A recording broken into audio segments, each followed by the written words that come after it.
They're great on the go. There's always a snack that you can grab and take with you. Perfect for a pick-me-up. Snacks are like my middle day filler. Convenience is really king when it comes to snack foods. And a sure hit for sharing. With no other snack, you can put a bowl on the table and everyone jumps in with one handful. But behind our favorite snack treats are ingenious ideas. We have taken such a basic snack and turned it into a gourmet treat. And incredible technology. If you didn't laminate the dough, you basically get very thick goldfish.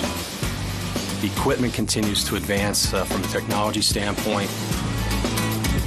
Discover the science behind a snack attack on Fantastic Food Factories. Everyone loves to snack. Snacks are nostalgic. They take you back to your childhood. And today, Fantastic Food Factories have snack making down to a science. The technology and machinery that's used in the industry is really quite amazing. They're fast, they're consistent, and their tech and techniques have turned small businesses into icons. A lot of snack manufacturers have started out as mom and pop shops and evolved into snack empires. And why are we so passionate about snacks? Is it the convenience, the taste, or something to do with our love of salt, an important ingredient in most of our favorite snacks? We really do have cravings for salt, and it's important to understand why we crave it. It's very rare when you actually need salt physiologically, but psychologically, actually from eating salt, you actually do get a boost. Those ions go right into the channels of your tongue and are absorbed very quickly, and you do get kind of a feeling of happiness. And when it comes to satisfying a salt fix, potato chips are one of the best snacks around.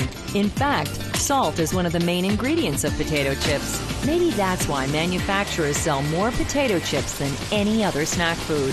It's a $6 billion a year industry with clever technology behind every crunch. Potato chips were the snack food that really started the whole ball rolling for the industry. With the commercial development of potato chips in restaurants first, and then mom and pop operations out of the homes that were started to be sold in general stores and then in grocery stores were really the origins of the industry. A perfect example is America's #1 producer of potato chips. Every week, this family-owned and operated snack factory produces an amazing 1 million pounds of potato chips. It's got to be Utz. The story of the potato chip begins one night in 1853 at the resort town of Saratoga Springs, New York. Railroad and shipping tycoon Cornelius Vanderbilt was eating at a posh restaurant called Moon's Lake Lodge. Vanderbilt, a difficult customer, complained about the thickness of his potatoes. Half in spite, the chef retaliated by cutting them razor thin. Vanderbilt loved them. So did everybody else. That gave the Utzes a business idea. They heard about a man who had chip-making equipment and decided to buy it. Michael Rice, the couple's grandson, runs the company today. The Utz Company began in 1921 with my grandparents. They scraped together $300, bought that equipment, and moved it to their kitchen of a small house in Hanover. Their friends all said they were crazy giving up a good-paying factory job to go into a venture like that. Bill and Sally Utz called their snack Hanover Home Brand Potato Chips. Back then, they used hand-operated equipment. Still, Sally Utz made 50 pounds of chips per hour. Grandma cooked them, and Grandpa would sell them door to door.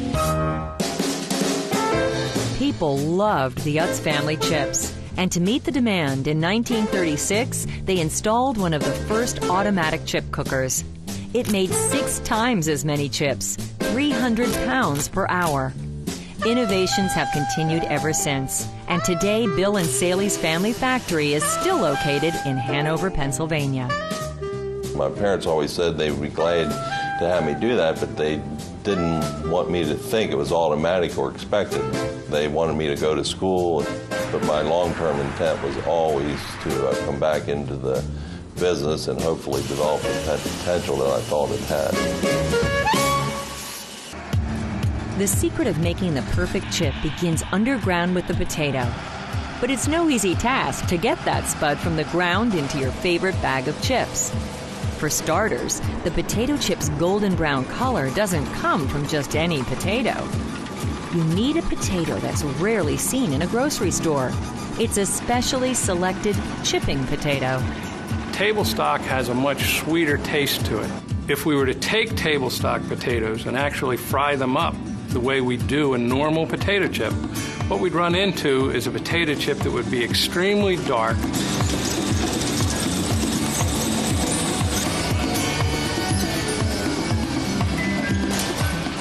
Every year, Utz uses more than 175 million pounds of potatoes.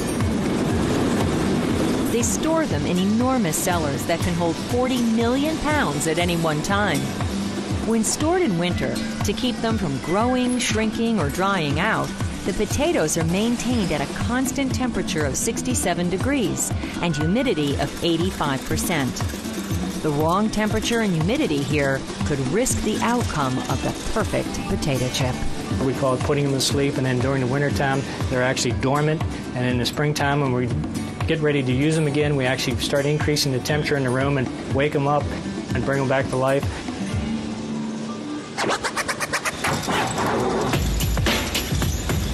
A simple but important machine, the sorting machine, separates the big potatoes from the smaller ones. Ultimately, the larger potatoes chips will end up in big bags, smaller potatoes chips in smaller bags. Next, the potatoes are washed and flumed upstairs to the peeler. This sophisticated machine can skin 120 pounds of potatoes in less than a minute. The inner part of the drum is coarse, like sandpaper. The drum spins, the potatoes are tossed, and every side is cleanly peeled, ready for hand inspection. If the inspector would actually see a bad spot on the potato, he has a knife in his hand that he can take that piece and slice it off. If the potato is too big at that time, he can actually cut that potato in half. The peeled potatoes are dumped into a slicer. The 8 stainless steel blades cut them into pieces 51/1000th of an inch thick, slightly thinner than the thickness of a dime. There's actually a flat blade that looks like this, and the potato comes across it and is sliced this way. How do they make rippled chips? A special blade. They're cut a little thicker, 58/1000th of an inch, slightly thicker than the thickness of a dime. The chips are run through a wash drum. This rinses off the potato's starch. Starch determines a chip's texture.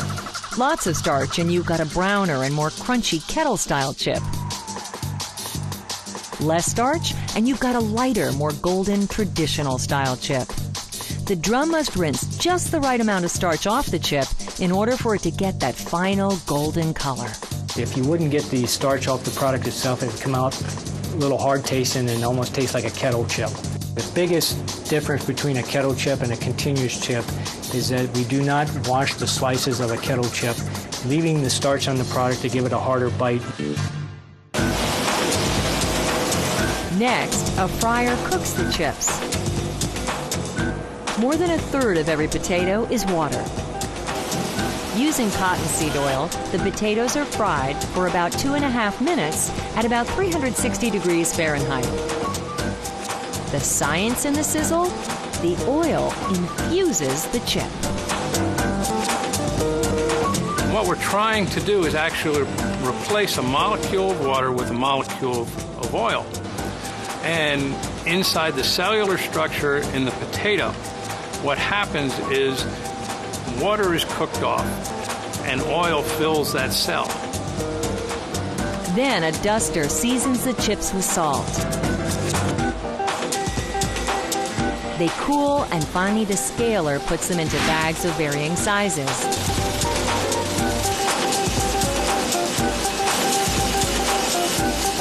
Flavored chips like barbecue or sour cream and onion have one extra step. Additional seasoning just before they go in the bag.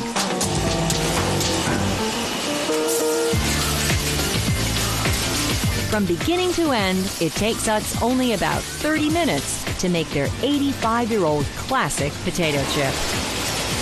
When you look back over the years, from 1921 till today, it's virtually the same product. Anybody can make a potato chip, but the chances of them making it consistently the same way, day in and day out for 80 years, is pretty rare.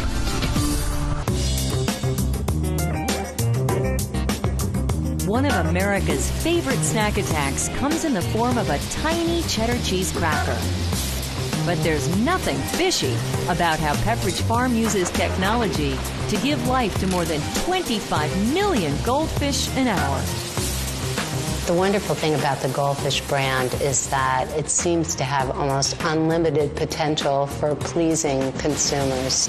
They're fun to eat because I like to bite the ridges and I like to snap them in half.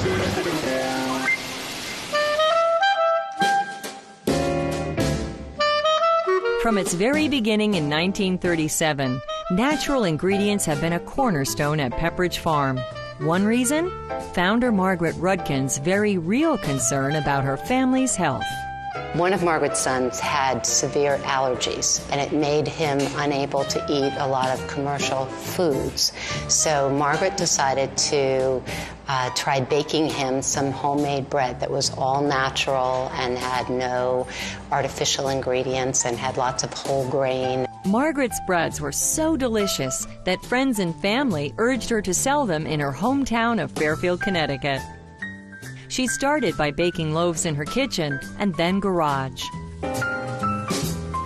Her price was 25 cents a loaf, more than twice the going rate, but everything still sold.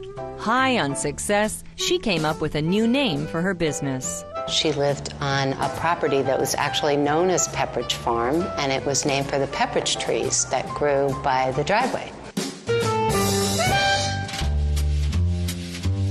Following World War II in 1947, with great fanfare, Margaret Rudkin opened her first real bakery in Norwalk, Connecticut. Margaret Rudkin always had a flair for public relations and for advertising. And so it was no accident that she opened her first plant on the 4th of July and made a big kind of Americana event out of that. But what about those golden fish? It was during a trip to Switzerland in the late 1950s that Margaret discovered the small cheesy crackers. She got the recipe and started making them back in Connecticut. Like her loaves of bread, the goldfish were an instant success. Margaret had an utter belief that quality was key to her products, that was what made them special and separated them from other people's products. Making goldfish begins with one key ingredient. We're using all real cheese, just like the cheese you would buy in your local supermarket, just lots more of it. Nothing artificial here, no artificial flavors, no artificial preservatives. We want to give the consumer a great tasting product made with all real ingredients. The Pepperidge Farm factory makes their dough in 1,500-pound batches, enough to make more than 875,000 goldfish. In the mixer, the flavoring ingredients like spices and cheese are individually measured and all added by hand. When the doors close, the mixer automatically adds flour, water, and yeast. Inside, it's critical that the huge blades blend everything thoroughly, including solid 40-pound blocks of cheese. It's very important to get a very consistent, uniform dough, and all those ingredients interact with each other. The mixer dumps the dough into a stainless steel crate and covers it with plastic. Now the yeast goes into action. For 7 hours, the dough rests. As the dough expands, the plastic on the crate starts to lift or bulge. The dough is now ready to meet a top-secret piece of equipment called the laminator. It rolls the dough into large sheets, then cuts them into smaller sheets. staggers them, and stacks them. This process creates tiny, tasty air pockets. It's the key to goldfish's unique texture. If you didn't do that step, you would just have one dense dough going through the oven, and that'll create a very thick, dense product in the end, and it'll give a much different texture and bite in the finished product compared to what you have today, which is a nice, light, airy snack. Still maintaining those tiny air pockets, rollers iron the stacked sheets into a new single layer. Then a rotary cutter rolls over the dough and cuts out the signature shape. A fish is born. The roller that cuts the goldfish is just a round cylinder shape, and on that roller we have over 800 little goldfish shapes, and they just roll the shapes into the dough, kind of similar to cutting cookies at home. And if you look closely at the newly cut goldfish, you may notice a smile. That's why goldfish are known as the snack that smiles back. A certain percentage of our crackers are produced with a smile. When you open the bag, you don't know if you're going to get the first fish with a smile or whether it won't have a smile. It's always a surprise. What happens to the leftover web of dough? It's recycled into the next batch of goldfish. No waste here. After a dash of salt, the goldfish are ready to swim through the oven. It's a 250-foot long oven.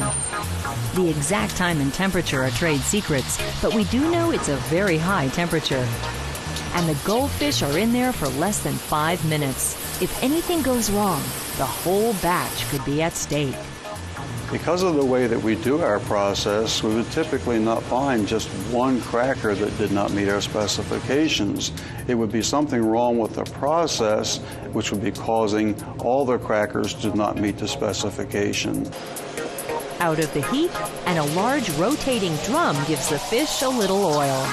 It helps to bring out flavor, it helps to harmonize many of the flavors in the product, and it helps to make the product so it's not that dry.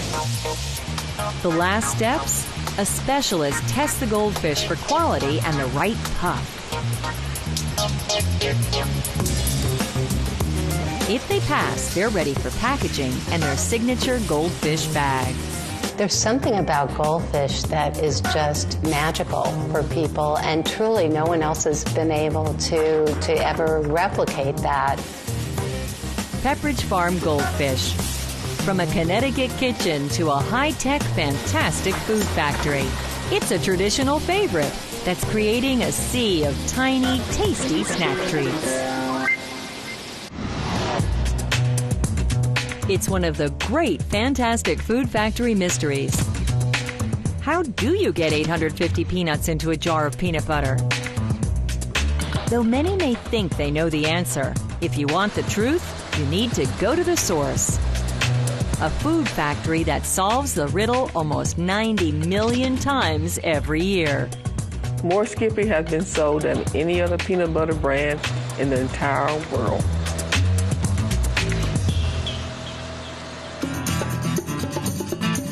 Peanut butter was around for 3 decades as a protein supplement for people who couldn't chew meat. When Skippy founder Joseph Rosefield made a great discovery. With early peanut butter, the oil would separate out from the rest of the mix.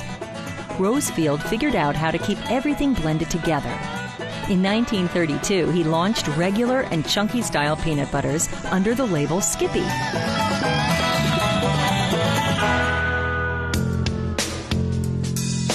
It was the beginning of a snack favorite with legions of fans. There's a quote from one of the peanut butter lovers that I like to quote. It says, "Man does not live by bread alone, he must have peanut butter." And that was by Bill Cosby, who's in the famous Peanut Butter Lovers Club. Is it the look or the texture that's made peanut butter such a hit? Some say it all starts with our taste buds. Each of us has about 10,000 of them. They detect the 5 basic flavors: salt, sweet, sour, bitter, and umami, the taste of protein. Our bodies crave tastes like sweet and salty because we need sugar and salt in our diets. With a food like peanut butter, taste buds hit the flavor jackpot. It's both sweet and salty.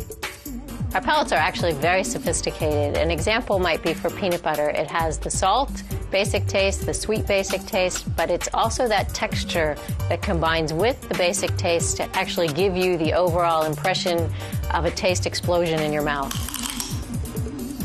In order to get good peanut butter, Skippy uses only the best peanuts, and they come mostly from the #1 peanut-producing state in the U.S., Georgia. Skippy also uses peanuts from Texas, Alabama, Florida, and Oklahoma. But did you know that peanuts are not actually nuts? They're classified as legumes. In the culinary sense, people classify them as nuts, but in the botanical sense, they're actually legumes, which are edible seeds encased in a pod, similar to beans and peas. The peanut plants grow to about 18 inches tall and produce yellow flowers. Below the surface, attached to the root, grow the peanuts. After 4 months, the peanuts are ready for harvesting. When the farmers harvest the peanuts in the fall, they are taken to shellers. Shellers dry the peanuts to a certain moisture content and store them until they can sell them to consumers like us. The shellers actually perform the service of shelling the peanuts before shipping them to us in rail cars. At the Little Rock, Arkansas Fantastic Food Factory, Skippy freights in so many peanuts they actually have their own section of the railroad called a spur. Each new car holds an amazing 190,000 pounds. That's the weight of about 12 adult elephants. First step, checking and testing the new arrivals. When our cars come in, they have 16 sheller seals on them. What we do is we check the seals for safety, making sure everything there is intact. We have 4 compartments, and what we're going to do is have the probe go down in each compartment, and then we can get an amount of sample that we need. It goes all the way down to the bottom, come back up, and we'll take that, and this is transported from here over to our cone over about a peanut lab. The Skippy team makes sure the peanuts contain the correct moisture and protein content. If they pass, they're unloaded.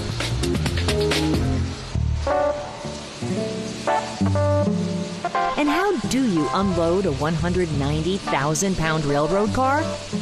Suction. Lots of it. What's going on here is that we're having our peanuts are being sucked out by 4 Hoffman blowers. They're being transported from our peanut bulk car system into our double drum receiver. A double drum receiver transports the newly arrived peanuts to one of 12 200,000-pound storage silos. Each silo contains a different kind of peanut with a different oil content and taste. Skippy blends the different peanuts to create just the right texture and flavor.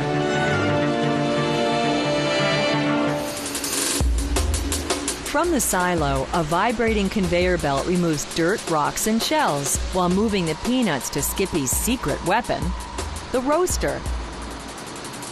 Capable of roasting 19,000 pounds of peanuts per hour, the gas-fired mega oven is nearly 80 feet long. Inside, it takes about 20 minutes to make magic. During the roasting process, the oil that's contained in peanuts, which is around 53% normally, is released and prepped for coating the cell wall. Heat drives the oil and moisture out of the peanut. As the oil is released, it actually stains the peanut's outer wall, turning it golden brown. Too much roasting, and the peanuts get too brown. During roasting, the heat causes the peanut skins to get brittle and split. Cooling stops the roasting process. It also maintains a consistent color and prevents the oil from leaving the peanut. A blanching machine uses a combination of rubber belts and rubber rollers to gently rub the skins off the peanuts. Up next, the sorter, an incredible machine. As the roasted peanuts race single file down a chute, the sorter uses infrared and color cameras to detect minor imperfections. If a detection is made, the peanut is rejected and a green light goes off. Without this step, the quality of the peanut butter could be drastically affected. Once they're rejected, they actually get a second chance to be qualified. They're inspected a second time using the same process, and the good peanuts travel onto the milling process. Bad peanuts get rejected. The peanuts are now ready for the 2 stages of milling. First, the grinder turns the peanuts into a paste Skippy calls ground roasted nuts. Then, into this mix or slurry, Skippy adds minor ingredients like salt, sugar, peanut oil, and a stabilizer. This, when mixed with the peanut butter, causes the oil in the peanut butter to become stable, and it doesn't separate. If you've ever used a natural peanut butter, you know that you usually have to stir the jar up to keep the oil from separating. This process prevents that separation. Once the stabilizer is added, the product must keep moving. If it stops, the mixture may become too thick and no longer able to be pumped from point to point. The peanut butter slurry next faces a second, very important milling. This is the key to turning a slurry into actual peanut butter. The key technologies here, the stator and impeller. This is the inner workings of one of our peanut mills. You've got 2 parts, the stationary or stator, and inside the stator are over 200 teeth. You can see them mounted here around the circumference of the stator. This part is the impeller. The impeller is mounted inside the stator like so, and the impeller is rotating very quickly, rotating at over 9,000 revolutions per minute. The result? A texture, well, like peanut butter. But all this spinning also causes bubbles. One of the last steps is de-aeration, getting the air out. While the peanut butter is further stirred, a pump connected to the kettle sucks out all the air. It's then cooled. During the cooling process, the crystal structure of the oils come together. They've been broken apart during the grinding and the mixing process, but here they come together to form a solid structure. Next, sophisticated packaging machines move like clockwork, filling over 18,000 jars per hour.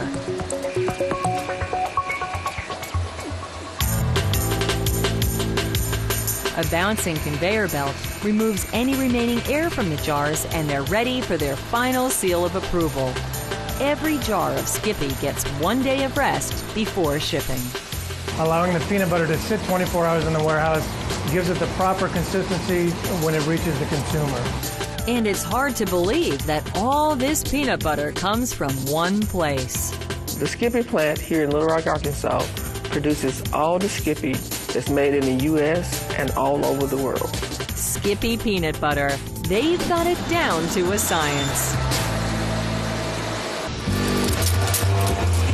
They twist, they turn, they delight the taste buds. Pretzels are a classic snack. And for nearly a century, Snyder's of Hanover has used sophisticated science to make this seemingly simple snack. The key ingredient? Aged dough, called sourdough. A lot of people may say the company was built on the sourdough box hearts, which is a very popular pretzel for us. The sourdough pretzel is made of flour, water, yeast, and sourdough sponge, which helps drive the flavor into the hard pretzel, which gives you that pungent sourdough flavor. In 1909, businessman Harry V. Wareheim, known as Gramps Harry, started the Hanover Pretzel Company with a single recipe: Hanover Old Time Pretzels. The business took off and became a local success. In 1963, the Hanover brand expanded and acquired another pretzel bakery owned by William and Helen Snyder. The name changed to Snyder's of Hanover. Claude O'Connor has been with the company for more than 10 years. The product was baked fresh early morning and delivered to local stores, primarily drugstores in that day. Snyder's of Hanover became famous coast to coast, and so did their unique packaging, a box. They packaged it in a box, which perhaps was also unique at the time. It wasn't in a bag, a flexible package. And in that box, it was able to be transported longer distances. The sourdough hard pretzels in the brown box is definitely an iconic package for the brand.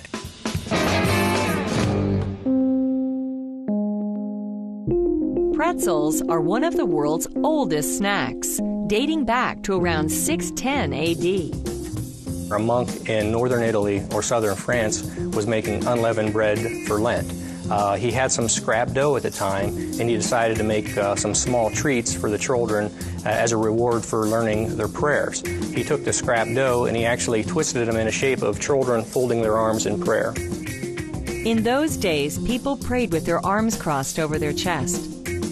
Monks called the soft-baked treat a pretiola, Latin for little reward. Later it became known as brachiola, which means little arms. The product eventually traveled to Germany, where they called it Brezel, and finally pretzel. In the centuries following, the pretzel became a symbol of good luck, long life, and prosperity. Tying of the knot is actually a saying that we take from Germany, and today they still use the pretzel shape in their wedding ceremonies as a sign of health, wellness, and happiness. Some say the pretzel traveled to America on the Mayflower in 1620. The hard pretzel got its start in a small town in central Pennsylvania called Lidditz. Folklore has it that a baker's apprentice fell asleep while baking a fresh batch of soft pretzels. When he awoke, he felt that he had not baked the product long enough, restoked the fire, and actually cooked the product or baked the product twice. When the baker discovered the error, at first he was very upset. When he tasted the product, he realized that they had discovered a whole new product in hard pretzels.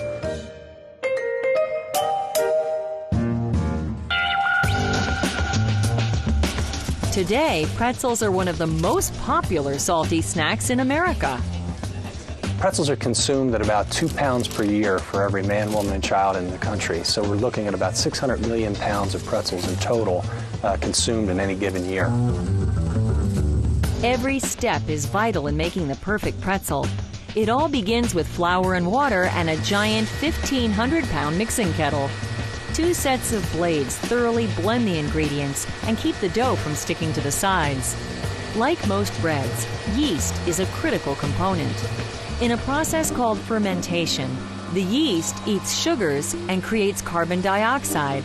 As the CO2 gases build up and release, the pretzel gets a lift and rises. When it comes to fermentation, it's really 3 things. It's leavening of the pretzel, which helps it rise. It's dough maturity, which it helps it mature, and it also develops that flavor. If you want to see evidence of the carbon dioxide gas, just break open a hard pretzel. You'll see the hollow cavities and uneven texture. That's where the CO2 is captured and held before baking. There's no sugar, salt, or shortening in this recipe. But there is one other important ingredient, sourdough. It gives Snyder's pretzels their distinctive taste. What makes sourdough sourdough? Aging. Surprisingly, it's the same pretzel dough, it's just been fermented longer, so it develops an older sour smell and taste. The additional fermentation that takes place with the sponge simply adds a unique flavor that you can't find in other pretzels. How long Snyder's lets their sourdough age is a well-kept secret. But here's what we do know. The moisture content or amount of water in the dough is around 38 to 40%. This is critical. Too much moisture and the dough won't be tough enough. Too little and it'll make it difficult to knead and twist. Next, 650-pound batches of dough enter the loafing chamber. It cuts the dough into 30-pound strips. A twister operator kneads the dough and gets any air pockets out. Back in the early 1900s, highly skilled pretzel makers hand-rolled the dough into long noodles and then individually twisted them. In the 40s, though, Snyder's automated the process by inventing custom-made machines. To this day, they use the same machines. They're irreplaceable. I think the older ones would work better at this point in time based on the original craftsmanship and the base of that unit. It's very solid, it's very durable. It's not a very common piece of equipment where you can go out and buy new twisters off the shelf because there's not that many companies who are still making a twisted pretzel.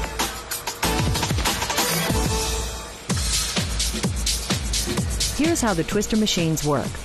They start with small dough balls weighing about 1.5 ounces. 2 rollers turn them into a long noodle. The noodle falls into a holster, and mechanical fingers grab it and tie it into a knot. Another secret? Each machine has its own signature twist. We do want a little bit of inconsistency intentionally to make sure every pretzel looks like maybe somebody did hand twist it with their own hand. Next, the twisted pretzels are dropped onto a proofing belt. It's lined with cotton to absorb excess moisture. The dough continues to ferment. It further rises, and the flavors get more sour.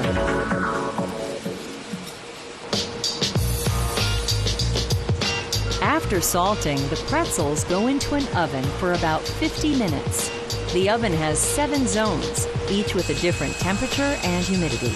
There's really 2 layers to the oven. You have your top oven belt, which is your bake zone. Then your bottom is your kiln or drying zone.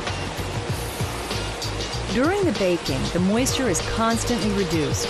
The pretzel dough that started out as about 1/3 liquid is reduced to a moisture content of about 5%, the same moisture content as a desert. And that's a plus. Less moisture in the pretzel helps extend the shelf life.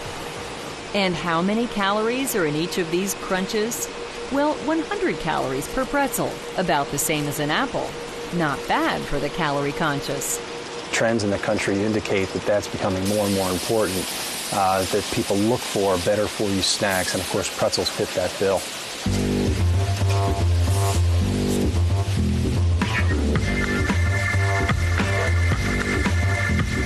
Every day, Snyder's creates another 270,000 pounds of pretzels from their factory in Hanover, Pennsylvania, the pretzel capital of the world. That adds up to over 100 million pounds per year. But what keeps pretzel lovers coming back for more is Snyder's distinct sourdough taste.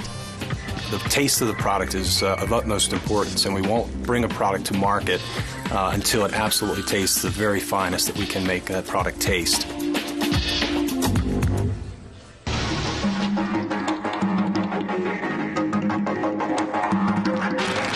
We've been popping it for centuries to satisfy our snack cravings.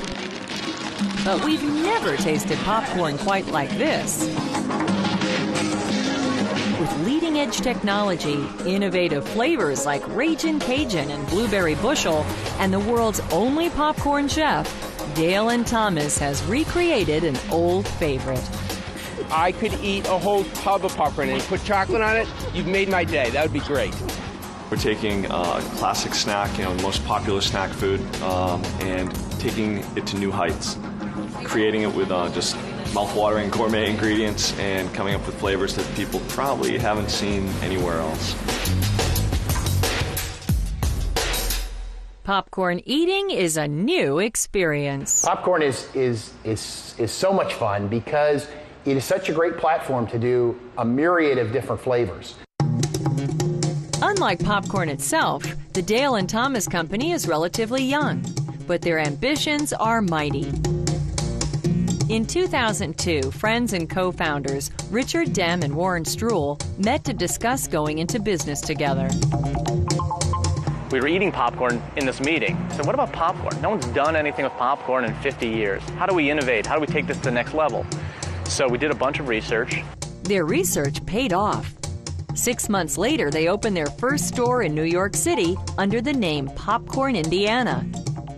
The response was explosive.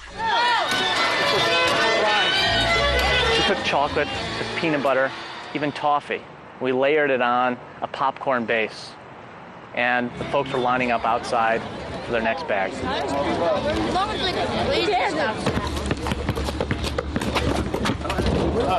One of their biggest new fans was NBA Hall of Famer and president of the New York Knicks, Isaiah Thomas.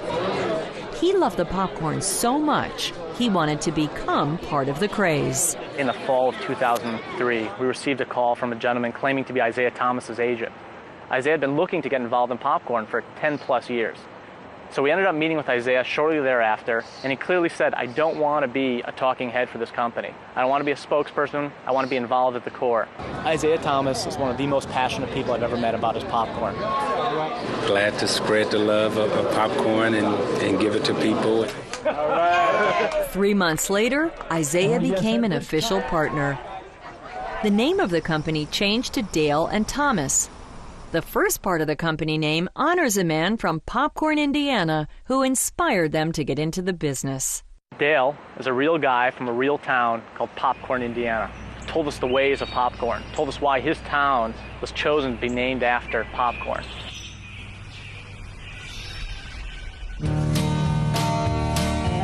Popcorn making is very old. Archaeologists have actually found evidence of this snack attack treat in New Mexico sites dating back more than 5,000 years. More recently, in 1885, inventor Charles Cretors revived the treat with a popping machine powered by steam. In 1893, at the Chicago World's Fair, vendors further popularized it by adding peanuts and caramel. In the early 1900s, vendors strategically parked their mobile popping machines outside of baseball games, circuses, and movie theaters. Theater owners eventually caught on to the lucrative craze and started selling popcorn inside the theater. Even during the Great Depression in the 1930s, popcorn remained a favorite snack. It was one of the few luxuries people could afford. Popcorn's a fun food because I think it's a emotional trigger for people. It's a food that brings people together, whether it's memories of when you were a kid, popping it over a campfire, or going to the movies with your first date. It's a shareable and craveable treat. It's something that people are very familiar with.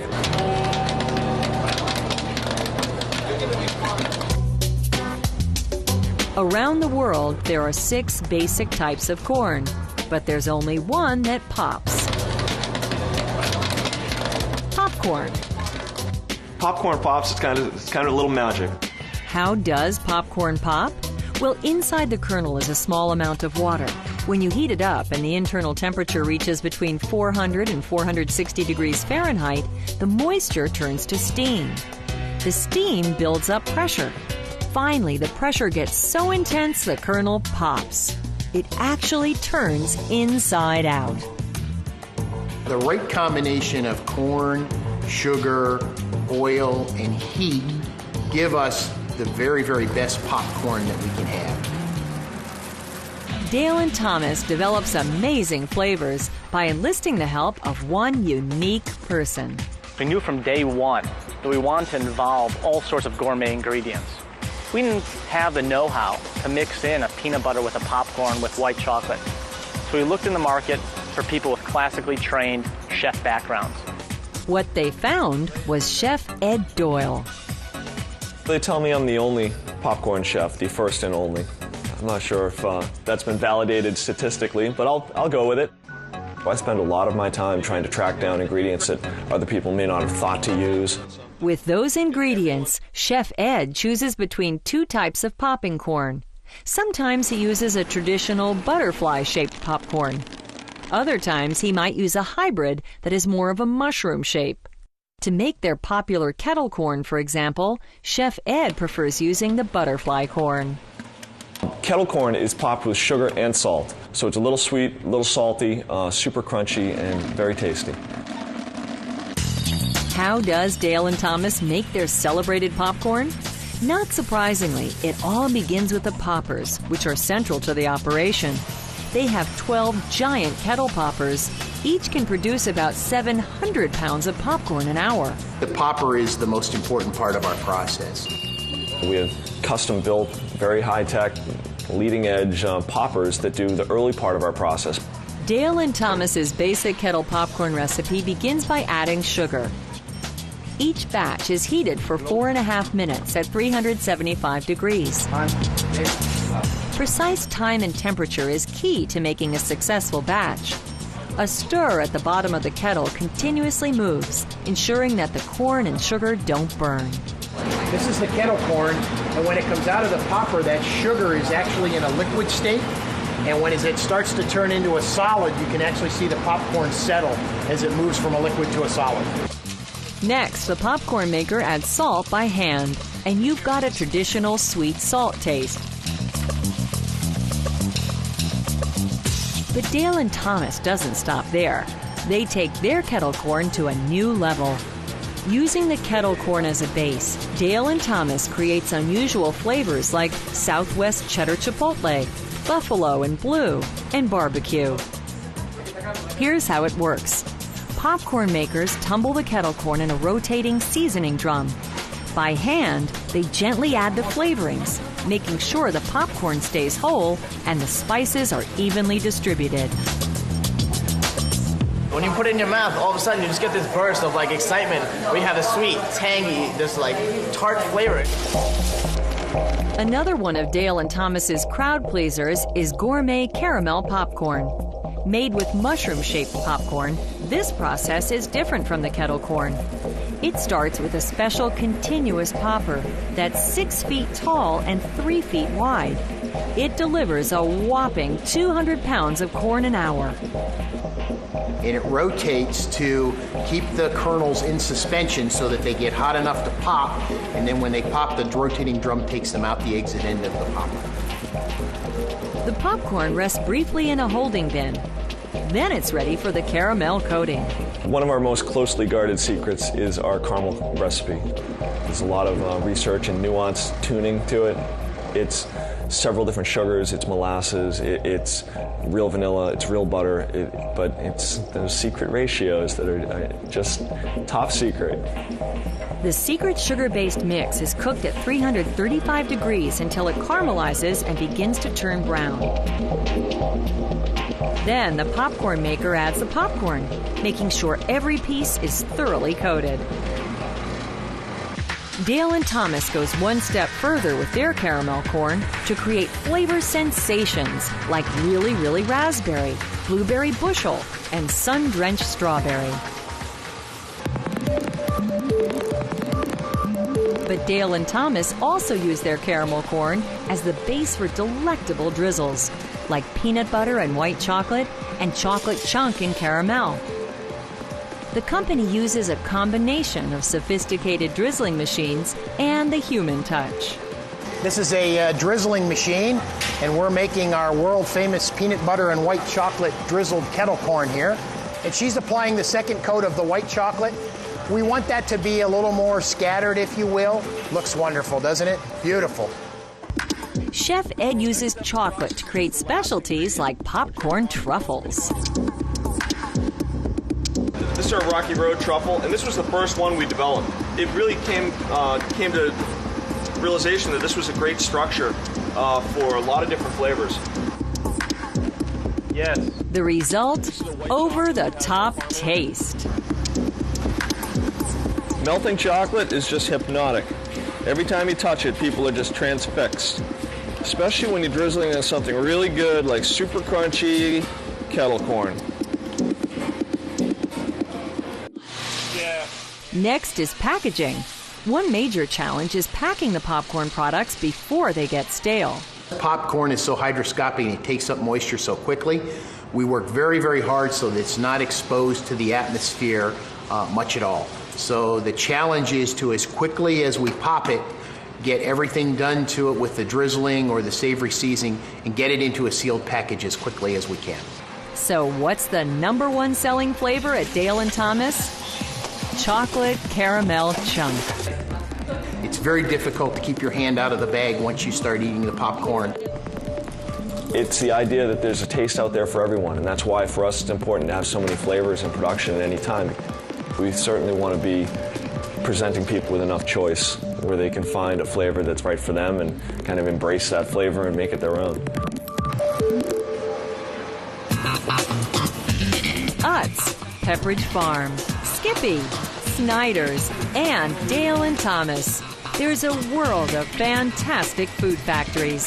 Some remarkable science and technology behind them, and best of all, some great excuses for your next snack attack.